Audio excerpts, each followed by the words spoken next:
ఈ మధ్య కాలంలో చూసిన సినిమాల్లో Bollywood or Hollywood whatever it is, మీరు పలానా క్యారెక్టర్ భలే ఉండిందబ్బా, ఇలాంటి క్యారెక్టర్ నాకు వస్తే బాగుండు అనిపించిన సందర్భం ఏది? ఆర్టిస్ట్ ఎవరు? ప్రేమలు. ప్రేమలు.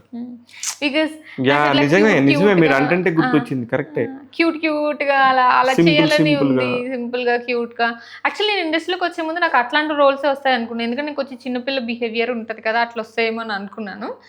బట్ మెచ్యూర్డ్ గా వచ్చాయి అన్ని. అంటే ఫస్ట్ మీరు మల్లేషన్ తో స్టార్ట్ అవడం ప్లస్ అంటారా మైనస్ అంటారా?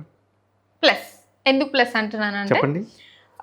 మేబీ నేను ఓన్లీ ఒక కమర్షియల్ హీరోయిన్ గా స్టార్ట్ అయితే ఈ అమ్మాయిలో ఇంత యాక్టింగ్ క్యాపబిలిటీ ఉందని తెలిసేది కాదు. ఓన్లీ నాకు కాంపిటీషన్ చాలా ఎక్కువ ఉండేది, ఎందుకంటే అందరూ బ్యూటిఫుల్గా ఉంటారు. సో ఆ బ్యూటిఫుల్గా ఉన్న వాళ్ళలో నిన్నే ఎందుకు చూస్ చేసుకోవాలి అని ఉంటుంది.